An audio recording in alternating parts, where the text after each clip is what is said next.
Present विधायक है। कुछ लोग ये भी कहते हैं कि माहौल खराब कर रहे हैं। होना चाहिए। कई बार पुलिस क्या है कि निर्दोषों को भी पकड़ लाती है। 2008 में हम 3 लड़ गए, उसके बाद तो 13 का जो 18 का चुनाव हुआ, आज जाहिदा जी हैं, बहुत बड़े बाप की बेटी हैं। देखिए, बीजेपी से तो हमारी आइडियोलॉजी है ही नहीं। नमस्कार, अस्सलाम वालेकुम। मैं मुश्ताक अहमद और आप देख रहे हैं P4 मेवात न्यूज़। आज हमारे साथ में जो नगर विधानसभा से कई बार प्रत्याशी रह चुके हैं और आने वाले चुनाव में भी वो प्रत्याशी के रूप में आपके सामने रहने वाले हैं, खुर्शीद भाई अंडावाले के नाम से मशहूर हैं। बीएसपी के टिकट पर चुनाव लड़ने की तैयारी कर रहे हैं। खुर्शीद भाई से हम जानने की कोशिश करेंगे और उनके विचार हम आप तक पहुंचाने के प्रयास करेंगे। तो सबसे पहले खुर्शीद जी, मैं आपका, हमारे व्यूवर्स जितने भी हमें देख रहे हैं उनकी तरफ से आपका मोस्ट वेलकम हमारे चैनल P4 मेवात न्यूज़ पर। बहुत बहुत शुक्रिया। जो भी सुन रहे हैं, देख रहे हैं, उनका आभार, उनका स्वागत, सम्मान।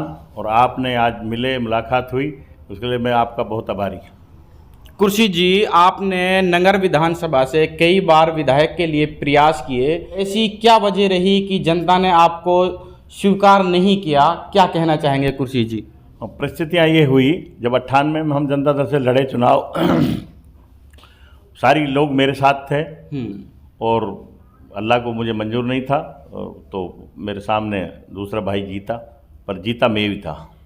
बीएसपी आपको टिकट देती है तो जनता के बीच में किन किन मुद्दों को लेकर आप जाओगे? देखिए, मैं बहुजन समाज पार्टी से टिकट मांग रहा हूँ। माननीय बहन मायावती की जो बीएसपी की नीति है, उनको लेकर लोगों के बीच में जा रहे हैं।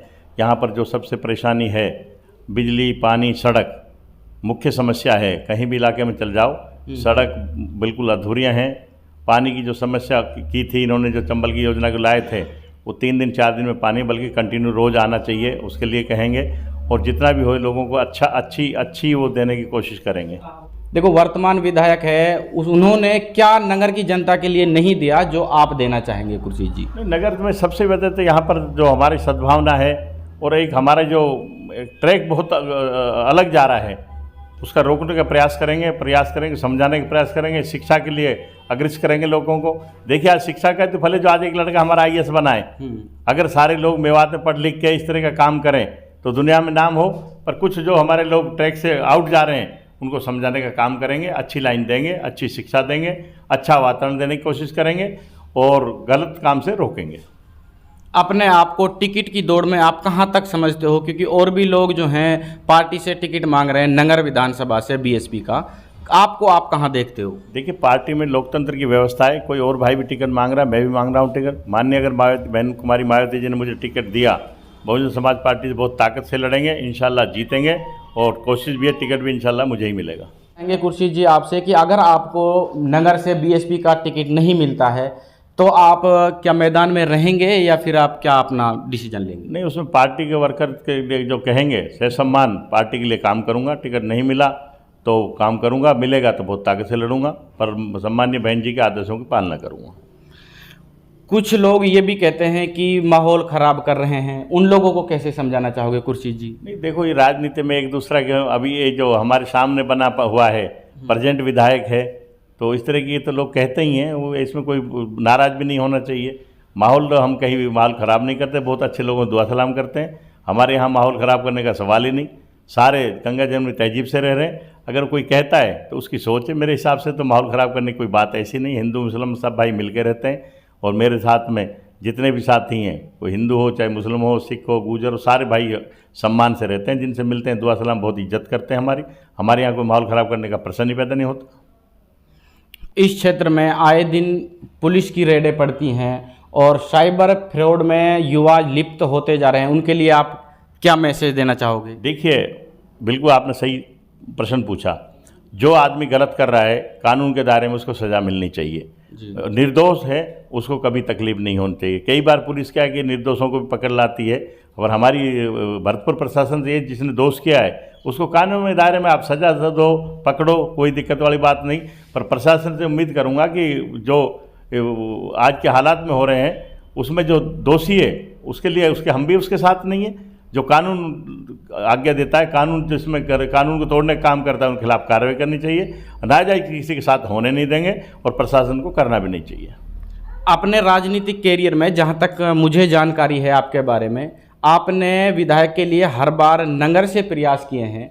क्या आपने कभी और जगह से भी विधायक के लिए प्रयास किए हैं? बिल्कुल नहीं साहब, नगर से ही हम 98 में लड़े, 2003 लड़े, 2008 लड़े। दुर्भाग्य ऐसे रहा 2003 में हमारा टिकट कट गया, 2008 में हम 3 लड़ गए।